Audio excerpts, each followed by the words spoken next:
People, welcome to my channel. So internal field, Lorentz field. So బీటెక్లో ఇది ఒక important essay అనమాట. So already ఈ యూనిట్లో డైఎలక్ట్రిక్ ప్రాపర్టీస్లో మీకు వచ్చేసి పోలరైజేషన్ అయితే మీకు ఆల్రెడీ వీడియో అయితే అవైలబుల్గా ఉంది. సో ఆ వీడియో అండ్ స్క్రీన్స్లో కానీ మీకు డిస్క్రిప్షన్లో కానీ ఇస్తాను. సో ఆ వీడియో చూసేయండి. సో ఇది కూడా ఇంపార్టెంట్ ఎస్సే అనమాట. So internal field, Lorentz field. Lorentz అనే శాస్త్రవేత్త దీన్ని మనకి ఎక్స్ప్లెయిన్ చేశారు ఎక్స్పెరిమెంట్లుగా. సో అసలు వాట్ ఈజ్ వాట్, అసలు ఏంటి అనేది మీకు కాన్సెప్ట్ వైజ్గా ఇది మొత్తం మీకు డెరివేషనే ఉంటుంది. సో మీకు సింపుల్గా అయితే ఎక్స్ప్లెయిన్ చేస్తాను, ఓకేనా. సో ముందు ప్యారలల్ ప్లేట్ కెపాసిటర్ అయితే తీసుకుందాం. సో 2 ప్యారలల్ ప్లేట్ కెపాసిటర్స్ అయితే తీసుకున్నాను. Parallel plate capacitors. So parallel plate capacitors అయితే తీసుకున్నాను. సో వీటికి పవర్ సప్లైని కనెక్ట్ చేశాను. పవర్ సప్లై అంటే ఈజ్ నథింగ్ బట్ బ్యాటరీకి అయితే కనెక్ట్ చేశాను. సో ఇది బ్యాటరీ అనమాట, బ్యాటరీ. సో ఇక్కడ పాజిటివ్ ఉంటుందిగా, ఇటు నెగిటివ్ ఉంటుంది. ఇది పాజిటివ్, ఇది నెగిటివ్ టెర్మినల్, ఇది పాజిటివ్ టెర్మినల్స్. 2 టెర్మినల్స్ అయితే ఉంటాయి బ్యాటరీకి. సో ఇక్కడ కెపాసిటర్స్ నుంచి మనం ఇట్లా కనెక్ట్ చేసాం బ్యాటరీకి. సో కనెక్ట్ చేసినప్పుడు మనకి ఛార్జెస్ అనేవి సప్లై అవుతాయి కదా. సో ఛార్జ్ సప్లై, కరెంట్ అనేది పాస్ అయినప్పుడు ముందుగా మనకి ఈ ప్యారలల్ ప్లేట్స్ అనేవి ఎఫెక్ట్ అవుతాయి అనమాట. సో 2 ప్యారలల్ ప్లేట్స్ కాబట్టి ఫస్ట్ ప్లేట్ అయితే మనకి పాజిటివ్ ఛార్జ్గా ఎఫెక్ట్ అవుతుంది. సెకండ్ ప్లేట్ వచ్చేసి మనకి నెగిటివ్ ఛార్జ్గా ఎఫెక్ట్ అవుతుంది. సో దీన్ని మనం E1 అని అంటామన్నమాట. సో దీన్ని మనం E1 అనుకుంటాం, ఓకేనా. సో ఇంతవరకు క్లియర్ అయింది. ఇప్పుడు మనం ఈ ఇంటర్నల్ ఫీల్డ్ అండ్ లోరెంజ్ ఫీల్డ్కి డెఫినేషన్ కూడా చూసుకోవచ్చు. The material becomes polarised. Each atom does not feel just the applied field. It also feels the field due to neighboring dipoles. So ఇవి చాలా సింపుల్గా మీకు రాశాను అనమాట. ఇవి రాస్తే చాలు మీరు డెఫినేషన్ రూపంలో మీరు ఎగ్జామ్లో రాసినా కానీ మీకు ఫుల్ మార్క్స్ అయితే పడతాయి. సో ఇక మ్యాటర్లోకి వచ్చేస్తే ఫస్ట్ ఆఫ్ ఆల్ కెపాసిటర్ని ఛార్జ్ చేస్తాము. ఛార్జ్ అనేది కెపాసిటర్ అనేది ఎఫెక్ట్ అవుతుంది కాబట్టి ఫస్ట్ ఒక ప్లేట్ అనేది పాజిటివ్గా ఛార్జ్ అయితే నెక్స్ట్ ఇంకో ప్లేట్ అనేది మనకి నెగిటివ్గా ఛార్జ్ అవుతుంది అనమాట. సో దీన్నే మనం E1 charge on the parallel ప్లేట్గా తీసుకుంటాము. ఇప్పుడు మీకు డెరివేషన్ చూపిస్తాను అండి. కొంచెం కోల్డ్ అండ్ ఫీవర్ వల్ల వాయిస్ అయితే సరిగ్గా లేదు, కొద్దిగా అడ్జస్ట్ అవ్వండి. సో అయితే ఇప్పుడు ఫీల్డ్ 1 ఏం తీసుకుంటాము. సో ఫీల్డ్ 1, సో ఫీల్డ్ అనేది E1గా తీసుకుంటాము. E1 అంటే ఈజ్ నథింగ్ బట్ చెప్పాను కదా, charge on the parallel plate. Charge on the parallel plate. Charge on the parallel plate. Charge on the parallel plate. So E1.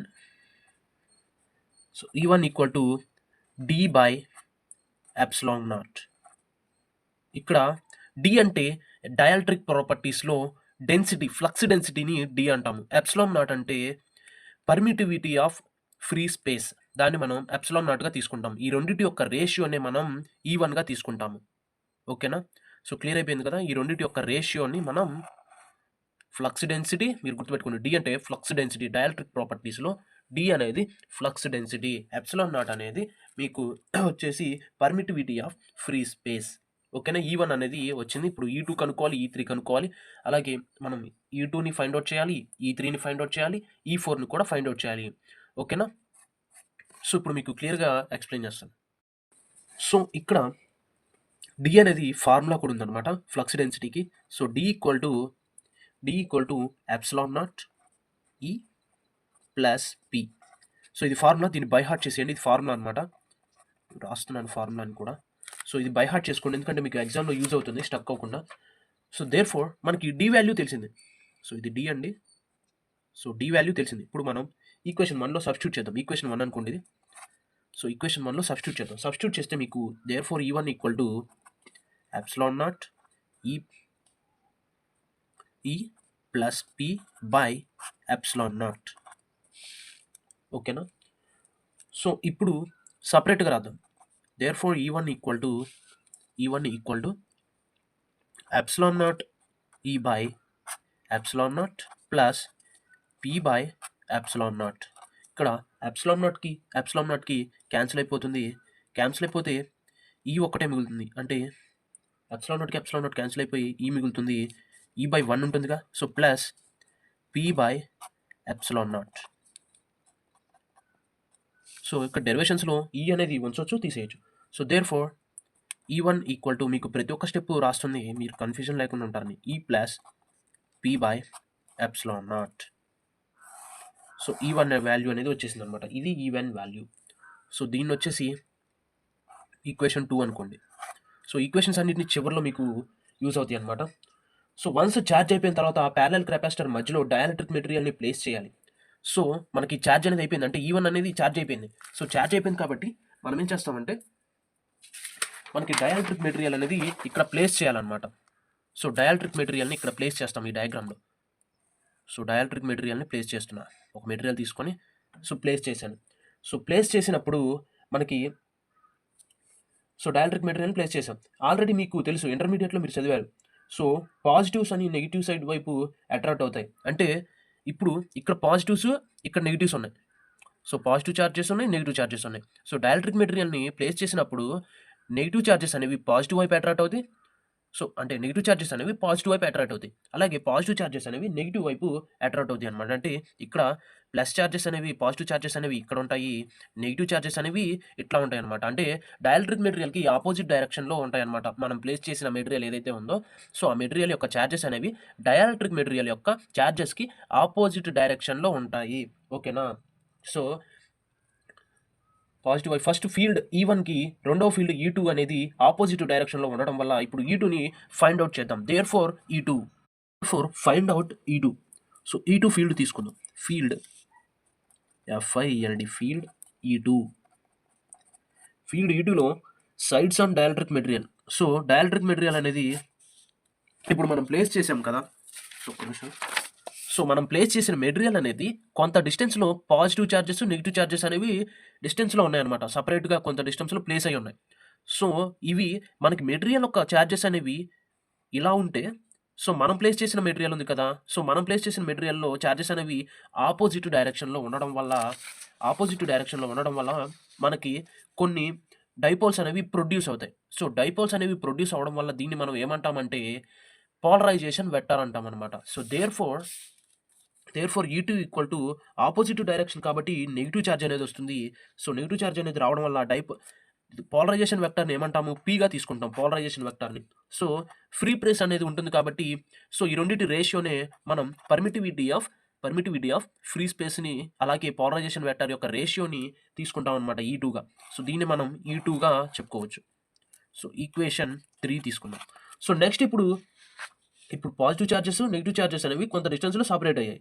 So సపరేట్గా ఉండటం వల్ల కొన్ని డైపాల్స్, set and number of డైపాల్స్ అనేవి produce అయ్యాయి. దీన్ని మనం పోలరైజేషన్ వెక్టర్ అన్నారు. కన్ఫ్యూజన్ లేదు కదా. సో నెక్స్ట్ E3ని ఎలా ఫైండ్ అవుట్ చేయాలో తెలుసుకుందాం. డ్రా చేస్తున్నాను ఇప్పుడు. సో ఫీల్డ్ 3ని కనుక్కుందాం. సో మనం తీసుకున్న డైఎలక్ట్రిక్ మెటీరియల్ అనేది ఇక్కడ డ్రా చేస్తాను. సో డైఎలక్ట్రిక్ మెటీరియల్ తీసుకున్నాం. సో మనం తీసుకున్న డైఎలక్ట్రిక్ మెటీరియల్కి పాజిటివ్ అండ్ నెగిటివ్ ఛార్జెస్ కలిపిన యాటమ్స్ ఉంటాయి కదా. సో యాటమ్స్ యొక్క సెంటర్ని ఏగా తీసుకుంటే సో దాని చుట్టూ ఉన్న ఇమేజినరీ పార్ట్ ఉంటుంది కదా. సో ఆ ఇమేజినరీ పార్ట్ని మనం క్యావిటీస్ అంటాం అనమాట. సో ఇటు సైడ్ మనకి పాజిటివ్ ఛార్జెస్ ఉంటే ఆపోజిట్గా ఉంటాయి కాబట్టి ఇటు పాజిటివ్ తీసుకున్నాం. సో ఇటు సైడ్ అనేవి నెగిటివ్ ఛార్జెస్ అనేవి ఉంటాయి. సో తీసుకున్న డైఎలక్ట్రిక్ మెటీరియల్కి మనం ప్లేస్ చేసిన డైఎలక్ట్రిక్ మెటీరియల్ అనేది సో ఆపోజిట్గా మనకి ఛార్జెస్ అనేవి ప్లేస్ చేసాం కాబట్టి so positive and negative atoms కలిపిన యాటమ్స్ ఉంటాయి కదా. సో వాటి యొక్క సెంటర్ని మనం ఇమేజినరీ పార్ట్ ఏగా తీసుకుంటే సో దాని చుట్టూ ఉన్న ఇమేజినరీ పార్ట్ని మనం క్యావిటీ అంటాం. అంటే ఇక్కడ positive charge ions, negative charge ions యొక్క సెంటర్ని ఏగా తీసుకుంటే దాని చుట్టూ ఉన్న ఇమేజినరీ పార్ట్ అనేది క్యావిటీ అవుతుంది. సో ఈ క్యావిటీ వల్ల మనకి ఇక్కడ ఫీల్డ్ 3 అంటే థర్డ్ ఫీల్డ్ ఉంటుంది కదా. సో ఈ ఫీల్డ్ 3 అనేది E3గా తీసుకుంటాము. సో ఇన్సైడ్ క్యావిటీ వల్ల ఈ 3 అనేది కాన్స్టెంట్ అయిపోతుంది అనమాట. ఇన్సైడ్ ఉంటుంది కాబట్టి క్యావిటీ అనేది. సో E3 ఈక్వల్ టు 0 అంటే కాన్స్టెంట్ అయిపోతుంది. సో వాల్యూ అనేది 0 అనమాట. ఎలక్ట్రాన్స్ ఏమీ లేవు అనమాట. సో ఎలక్ట్రాన్స్ లేకపోవడం వల్ల మనకి 0 అయిపోతుంది. సో ఇప్పుడు E4ని ఫైండ్ అవుట్ చేద్దాం. So find out field E4. So ఇది కొంచెం ఈజీగానే ఉంటుంది. సో స్కిప్ చేయకండి, నేను చాలా నీట్గా ఎక్స్ప్లెయిన్ చేయడానికి అయితే ట్రై చేస్తాను. ఫీల్డ్ E3 అనేది మనకి ఇన్సైడ్ క్యావిటీ అనమాట. Inside cavity. సో E4 అనేది మనకి ఏమవుతుంది? అవుట్ సైడ్ క్యావిటీ అవుతుంది అనమాట. సో నేను డయాగ్రామ్ కూడా ఇప్పుడు మీకు డ్రా చేస్తాను, మీకు కన్ఫ్యూజన్ అయితే పోతుంది. సో ఇక్కడ మనం సో ఏదైతే డైఎలక్ట్రిక్ మెటీరియల్ అయితే తీసుకున్నామో సో ఇక్కడ మనం తీసుకున్న డైఎలక్ట్రిక్ మెటీరియల్ ఉంది కదా. సో ఈ ఇమేజినరీ పార్ట్ అండ్ సెంటర్ ఉంది కదా. సో దాన్ని డ్రా చేస్తాను. సో ఇది వచ్చేసి ఇమేజినరీ పార్ట్ అనమాట. దీని యొక్క సెంటర్ అనేది ఇది. సో దీన్ని ఏగా తీసుకుంటాము. సో ఇప్పుడు ఏం లేదండి. సో సెంటర్ తీసుకున్నాను. ఇక్కడ ఒక పార్ట్ అయితే తీసుకుంటాను. కొంత పార్ట్ అయితే మనము ఏరియా కనుక్కోవాలి కాబట్టి సో కొంత పార్ట్ తీసుకుందాం మనం. సో నేను ఈ ఏరియానైతే తీసుకుంటున్నాను. సో ఏరియానైతే తీసుకున్నాను. సో ఈ ఏరియాని వచ్చేసి మీకు ఈ పార్ట్ ఉంది కదా! సో ఈ పార్ట్‌కి వచ్చేసి PQRSగా తీసుకున్నాను. సో టోటల్ ఏరియా ఏమవుతుంది? మనకి DA అవుతుంది. సో దీనికి ఛార్జ్ కూడా ఉంటుంది కదా! సో ఈ ఛార్జ్ వచ్చేసి DQ అవుతుంది. సో ఛార్జ్ DQ అవుతుంది. అలాగే ఇంటెన్సిటీ ఉంటుంది కదా! ఎలక్ట్రిక్ ఫీల్డ్ ఇంటెన్సిటీ ఉంటుంది. సో దాన్నొచ్చేసి మనం DE4గా తీసుకుంటాం. సో DE4ని మనం ఇప్పుడు ఏం చేస్తే మనకి E4 వస్తుంది మరి? DE4ని మనం ఇంటిగ్రేషన్ తీసుకోవాలి. ఎందుకంటే పాజిటివ్ ఛార్జెస్ ఉంటుంది. సో మనం తీసుకున్న ఈ ఇమేజినరీ పార్ట్ ఏదైతే ఉందో సగం నుంచి మనకి పాజిటివ్ ఛార్జ్ ఉంటే సగం నుంచి మనకి నెగెటివ్ ఛార్జ్ అనేది ఉంటుందన్నమాట. అంటే సగం నుంచి నెగెటివ్ ఛార్జ్ అనేది ఉంటుంది. సో దీనివల్ల మనం సో ఇంటిగ్రేషన్ అయితే చేయాలి. సో ఇంటిగ్రేషన్‌లో యాంగిల్ ఎలా ఉంటుంది? సగం నుంచి హాఫ్ అట్లా ఉంటుంది కాబట్టి 0 టు పైగా తీసుకోవాలి. ఇంటిగ్రేషన్ చేస్తే దాని తర్వాత మనకి E4 అనేది వస్తుందన్నమాట. ఓకేనా? కన్‌ఫ్యూజన్ అయితే క్లియర్ అయిపోయింది కదా! సో నేను ఇప్పుడు ఏం చేస్తానంటే నాకు ట్రయాంగిల్ కావాలి కాబట్టి సో ఇక్కడ నుంచి కొద్దిగా ఇట్లా పొడిగిస్తున్నాను ఈ లైన్. సో మనం ఎట్లైనా తీసుకోవచ్చు. ఈ సెంటర్ పాయింట్‌ని ఓగా తీసుకొని సో నేనేం చేస్తానంటే ఇక్కడి నుంచి ఇట్లా సో ఇక్కడి నుంచి ఈ పైన ఉంది కదా! ఈ పాయింట్. సో ఈ పాయింట్ నుంచి ఇలా డ్రా చేశాననమాట. ఇప్పుడు మనకు ఒక ట్రయాంగిల్ వచ్చింది. సో ఓ పాయింట్ ఇది ఏ పాయింట్ కదా! ఇది ఓ పాయింట్‌గా తీసుకున్నాను. సారీ ఇది ఆల్రెడీ ఏ అని పెట్టేసాం కదా! సో ఏ కాకుండా ఇక్కడ పైన ఓ అనేది తీసుకున్నాను. సో ఇప్పుడు OQS అనే ఒక ట్రయాంగిల్ ఎగ్జిస్ట్ అయింది. అలాగే ఇక్కడ నేనేం చేస్తానంటే ఇంకొక లైన్ అనేది కనెక్ట్ చేశాననమాట. ఓ నుంచి ఆర్‌కి ఇంకో లైన్ కనెక్ట్ చేశాను. సో అలాగే ఓ నుంచి ఎస్‌కి ఒక లైన్ కనెక్ట్ చేశాను. ఇప్పుడు మనకి 2 ట్రయాంగిల్స్ అనేవి ఎగ్జిస్ట్ అయ్యాయి. సో ఈ ట్రయాంగిల్స్ నుంచి మనం యాంగిల్ ఎలా ఫైండ్ ఔట్ చేయాలి? సో E4 ఎలా ఫైండ్ ఔట్ చేయాలో చూద్దాం. డయాగ్రామ్‌లో చిన్న చేంజెస్ చేసుకోండి. ఇక్కడ ఆర్ ప్లేస్‌లో ఎస్ పెట్టాను. సో ఎస్ ప్లేస్‌లో ఆర్ పెట్టాననమాట మీకు క్లారిటీ కోసం. ఓకేనా? ఇప్పుడు సో 2 ట్రయాంగిల్స్ అయితే ఎగ్జిస్ట్ అయ్యాయి. ఫస్ట్ ట్రయాంగిల్ OQR అనమాట. సో OQRలో therefore sine theta equal to QR/OR. So ఇక్కడ QR అనేది యాజ్ ఇట్ ఈస్‌గా రాసేయండి. OR అంటే రేడియస్ అనేది మీరు తీసుకున్న ఇమేజినరీ పార్ట్‌కి ఎక్కడైనా గానీ R అనేది ఉంటుందన్నమాట. మీరు ఎక్కడైనా తీసుకోండి. సో దాన్ని బట్టి రేడియస్ అనేది Rగా తీసుకున్నాము. సో డయాగ్రామ్ చూపిస్తానండి ఎందుకు. సో QR/OR ఓకేనా? సో అదే రాశాను. సైన్ థీటా తీసుకున్నాను. సో QR/R వచ్చిందనమాట. సో సైన్ థీటా వాల్యూ అనేది QR/R వచ్చింది. ఓకే. సో ట్రయాంగిల్ ORS అనమాట. నెక్స్ట్ ట్రయాంగిల్ ఇదిగోండి ఇక్కడ O ఉంది కదా! ORS okay. సో ఇప్పుడొచ్చేసి ORS కదా! సైన్ థీటా అనమాట. సైన్ థీటా ఎందుకు తీసుకున్నాను? ఇక్కడ మీకు ఇందాక నుంచి నేను ఎందుకు చెప్పలేదంటే సో ఇక్కడ OQRలో ఈ యాంగిల్ అనేది థీటా అనుకుంటే అంటే సమ్ యాంగిల్ అనమాట. మరీ స్మాల్ యాంగిల్ ఏం కాదు. సో థీటా తీసుకున్నాం. సో ORS అనేది స్మాలెస్ట్ యాంగిల్ అనమాట. సో కాబట్టి dθ తీసుకున్నాననమాట. ఓకేనా? సో dθ తీసుకున్నాను. ఓకే. కన్‌ఫ్యూజన్ అయితే పోయింది కదా! సో అందుకని సైన్ dθ అనేది తీసుకున్నాను. సో సారీ అండి ఇక్కడ R ఉంటుంది రేడియస్ అనేది. సో R అనేది మిస్ చేశాను. సో R అనేది యాడ్ చేసుకోండి. సారీ ఇక్కడ కాదు. సారీ R అనేది ఉండదండి. సో నేను కన్‌ఫ్యూజన్‌లో చెప్పేసాను. So sine dθ equal to RS/OS. RS/OS okay. So తీసుకున్నప్పుడు ఇక్కడ రేడియస్ సింపుల్ కదా! సో రేడియస్ అనేది R. సో R అనేది రాసేసాను. సో ఇక్కడ సింప్లిఫై చేయాలి కదా! సో ఇక్కడ సింప్లిఫై చేస్తే ఫస్ట్ తీసుకున్నాం ట్రయాంగిల్ OQRని సింప్లిఫై చేస్తే sine theta equal to QR/R అనమాట. సో QR/R అంటే R అనే దాన్ని ఇటు సైడ్ తీసుకొచ్చేసేయండి. తీసుకొస్తే QR వాల్యూ అనేది వస్తుంది. QR equal to R sine theta. So వాల్యూని బాక్స్‌లో ఉంచండి. నెక్స్ట్ ORSలో తీసుకుంటే సైన్ dθ ఈక్వల్ టు RS/రేడియస్ R అనమాట. ఈ Rని యాజ్ ఇట్ ఈజ్ ఇటు సైడ్ తీసుకొచ్చేస్తే సో RS వాల్యూ వస్తుంది. RS equal to R sine dθ. Okay. So ఇక్కడ వాల్యూస్ అనేవి వచ్చేసినాయి. సో ఫస్ట్ ఆఫ్ ఆల్ మనం ఏరియా అనేది ఫైండ్ ఔట్ చేయాలి. సో ఏరియా అంటే తెలుసు కదా! DA అనమాట. సో మీకు ఇందాక చెప్పాను. సో ఇప్పుడు DAని ఫైండ్ ఔట్ చేద్దాం. సో దేర్‌ఫోర్ సో మొత్తం యాంగిల్ అనేది మనకు 2π కాబట్టి DA equal to area equal to మొత్తం యాంగిల్ 2π కదా! సో 2π కదా! సో ఇప్పుడు ఈ యాంగిల్స్ అనేవి తీసుకోవాలి. ఇక్కడ QR ఒకటి మనకు వచ్చిన యాంగిల్స్ ఏంటి? RS. So QR into RS. So QR, RS వచ్చినాయి. సో వచ్చేసినాయి కాబట్టి ఆ వాల్యూస్ అనేవి ఇక్కడ ఫైండ్ అవుట్ చేసేసి వేసేద్దాం. సో ఫైండ్ అవుట్ చేసేసి వేసేద్దాం. సో 2π ఇక్కడ చిన్న సింప్లిఫికేషన్ చెప్తున్నాను చూడండి. సో ఇక్కడ వచ్చేసి మనకి ఆర్ఎస్ అనేది, so RS equal to sign theta అనేది స్మాలెస్ట్ వాల్యూ కాబట్టి సైన్ అనేది కాన్స్టెంట్ అయిపోతుంది. అప్పుడు రేడియస్ డి థీటానే ఉంటుందన్నమాట. సో రేడియస్ డి థీటానే ఉంటుంది. సో పైన అనేది సైన్ అనేది ఉంటుందన్నమాట. సైన్ థీటా అనేది యాజ్ ఇట్ ఈస్గా ఉంటుంది. సో స్మాలెస్ట్ యాంగిల్ కాబట్టి ఆర్ డి థీటానే తీసుకున్నాను. సో సైన్ అనేది కాన్స్టెంట్ అయిపోతుంది స్మాలెస్ట్ వాల్యూ కాబట్టి. సో ఆర్ సైన్ థీటాని యాజ్ ఇట్ ఈస్గా రాసేద్దాము. సో ఆర్ సైన్ థీటాని యాజ్ ఇట్ ఈస్గా రాసేసాను. So into RS value R D theta, ఎందుకంటే స్మాలెస్ట్ వాల్యూ అని చెప్పాను కదా.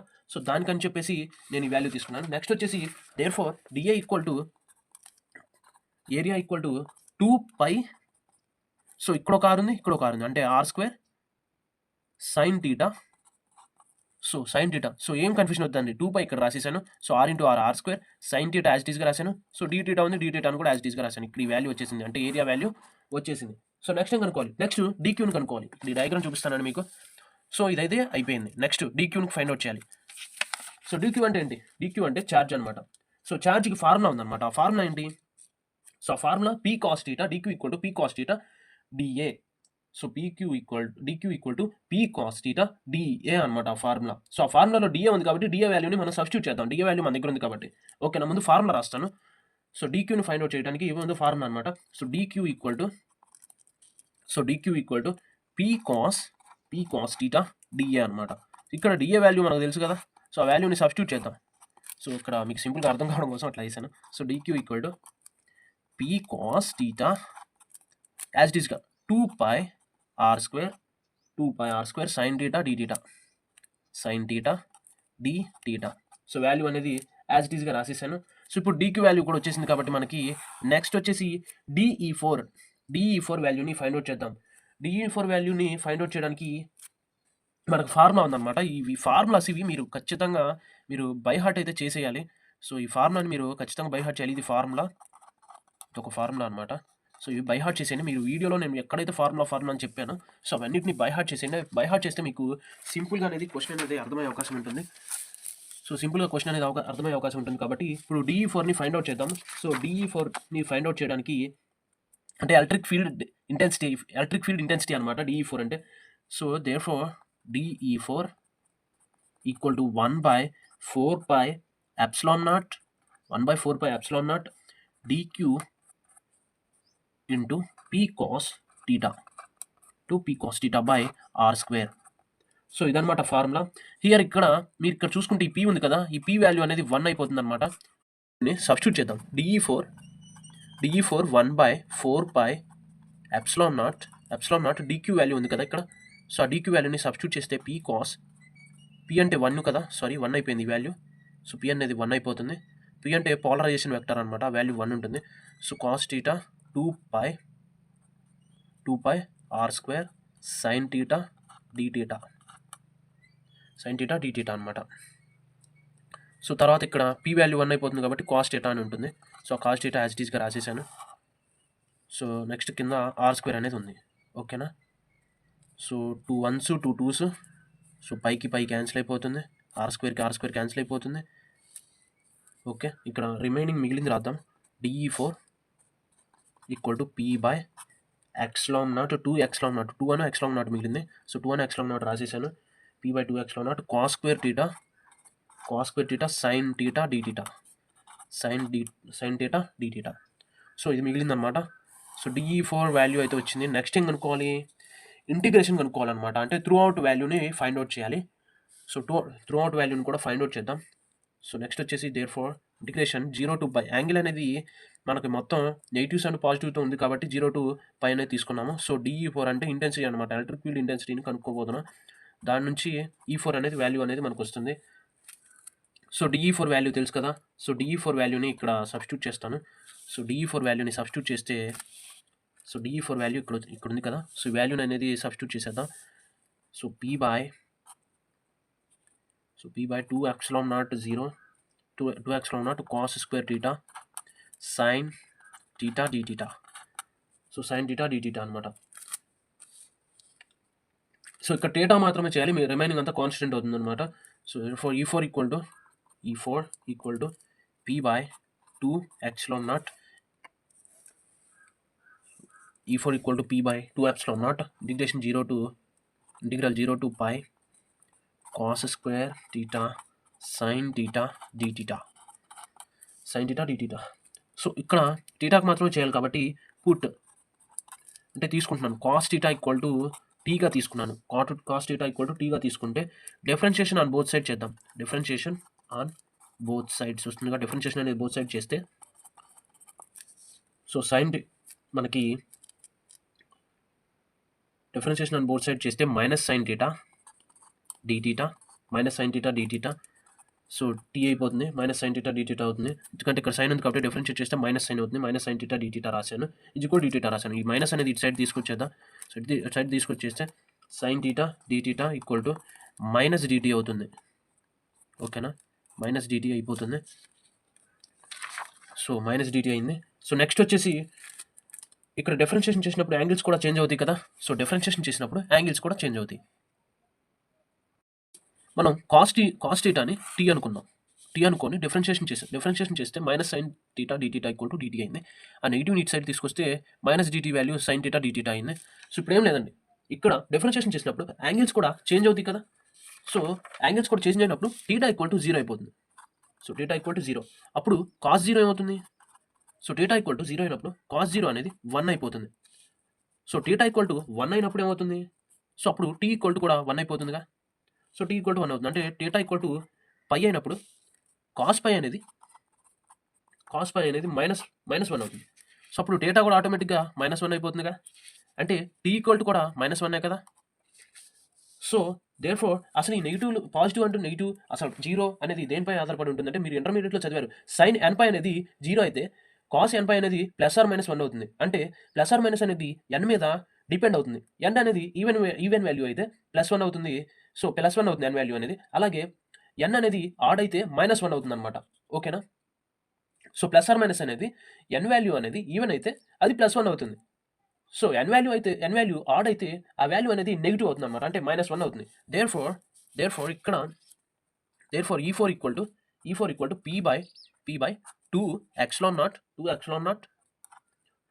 ఇంటిగ్రల్ 1 వచ్చింది కాబట్టి 1 to -1 తీసుకుంటాం so tea square dt minus dt so ఇక్కడ లిమిట్స్ని ఇంటర్చేంజ్ చేద్దాం సో మీరు ఇక్కడ కొద్దిగా కన్ఫ్యూజన్ అయ్యారు సో నేను చెప్తాను సో అది కొద్దిగా క్లారిటీ చెప్తాను ఇక్కడ ఏం లేదండి కాస్ట్ థీటాని టీ అనుకున్న తర్వాత డిఫరెన్షియేషన్ బోత్ సైడ్ చేస్తే సైన్ థీటా అనేది minus sine theta D theta అవుతుంది అప్పుడు డిటీ వాల్యూకి మైనస్ని ఇటు తీసుకొచ్చేసాను అప్పుడు sine theta D theta value minus డిటీగా రాసుకోవచ్చు ఓకేనా సో ఇక్కడ యాంగిల్స్ కూడా చేంజ్ అవుతాయి డిఫరెన్షియేట్ చేస్తే అప్పుడు డేటా ఈక్వల్ టు 0 అయిపోతుంది సో డేటా 0 అయినప్పుడు కాస్ థీటాలో డేటా వాల్యూ 0 అని సబ్స్టిట్యూట్ చేస్తే కాస్ 0 అనేది 1 అవుతుంది కదా సో డేటా ఈక్వల్ టు 1 అయింది అప్పుడు ఓకేనా అర్థమైపోయింది కదా సో డేటా ప్లేస్లో మనం టీ తీసుకున్నాం కాబట్టి సో టీ ఈక్వల్ టు 1 అవుతుంది so theta equal to pi అయినప్పుడు కాస్ పై అనేది -1 అవుతుంది అప్పుడు డేటా వాల్యూ -1 అయినప్పుడు టీ కూడా ఆటోమేటిక్గా ఎందుకంటే డేటా ఈక్వల్ టు టీ తీసుకున్నాం కాబట్టి టీ ఈక్వల్ టు -1 అవుతుంది అనమాట ఓకేనా ఇప్పుడు E4 వాల్యూలో P by 2 epsilon naught తీసుకొని so 0 to pi values find out చేసాం 0 అయినప్పుడు కాస్ 0 అయినప్పుడు ఏమవుతుంది 1 అవుతుంది అది రాశాను కాస్ పై అయినప్పుడు ఏమవుతుంది -1 అవుతుంది సో మనం తీసుకుంది కాసే కాబట్టి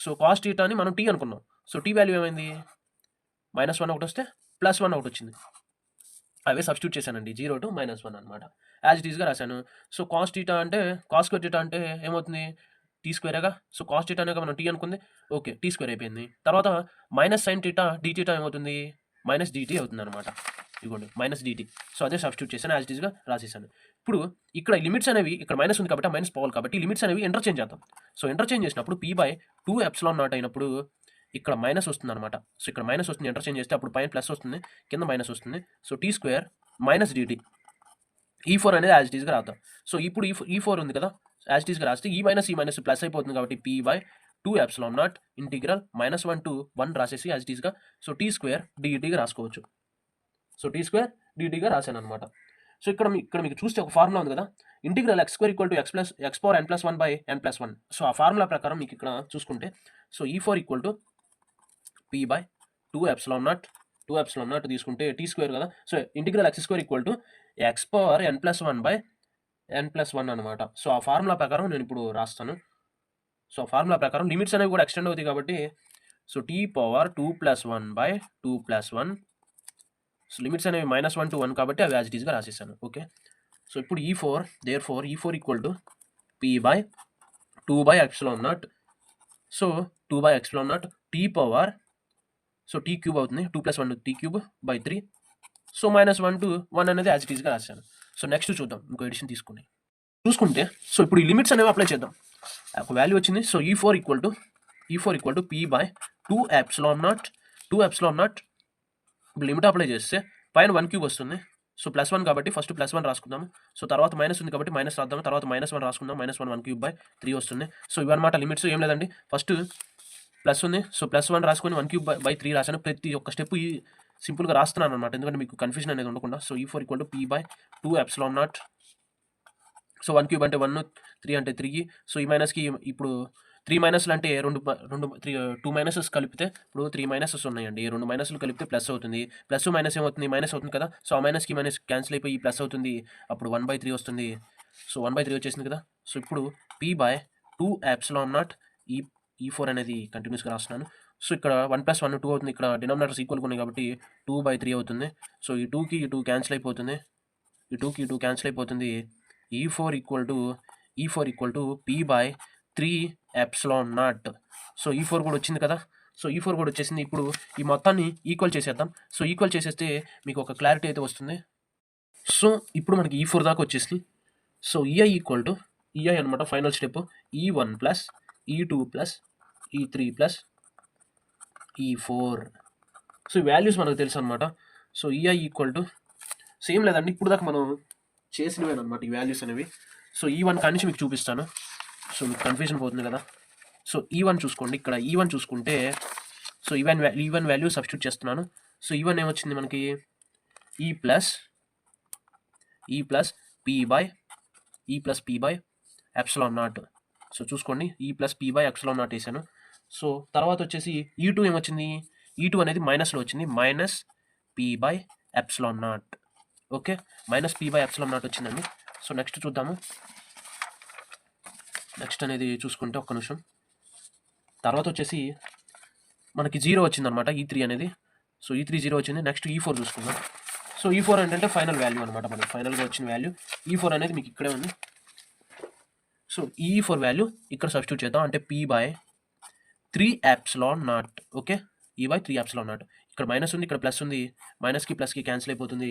అప్పుడు EI equal to E plus P/3ε0. So ఇదనమాట. ఎస్ అనేది చాలా ఇంపార్టెంట్. ఈ ఫార్ములాస్ అనేవి నేర్చుకోండి. ఏమాత్రం కన్ఫ్యూజన్ ఉన్నా మీరు పాలరైజేషన్ క్వశ్చన్ కూడా మనకు ఉంది అవైలబుల్గా. సో అది కూడా చూసేయండి, మీకు డిస్క్రిప్షన్లో ఇస్తాను. వీడియో నచ్చితే ఖచ్చితంగా లైక్ చేయండి, ఎక్కువ మందికి షేర్ చేయండి. ఎందుకంటే బీటెక్ సంబంధించిన ప్రతి ఒక్క టఫ్ క్వశ్చన్స్ అనేవి మన ఛానల్లో రాబోతున్నాయి. అలాగే రీజనింగ్కి సంబంధించిన క్లాసెస్ కూడా రాబోతున్నాయి. సో ఇంతకుముందు చేసిన వీడియోస్ కూడా చూసేయండి. సో ఐటీ జాబ్స్కి సంబంధించిన వీడియోస్ కూడా చేశాను. సో ఒక వీడియో అయితే ఉంది. సో సెంటీమీటర్స్ మీటర్స్ మీద వీడియో అయితే చేశాను, అది కూడా చూసేయండి. సో అది కూడా కంటెంట్ అయితే అదిరిపోయింది. సో ఇదండి వీడియో, ఇవాళ video. So will meet in next video.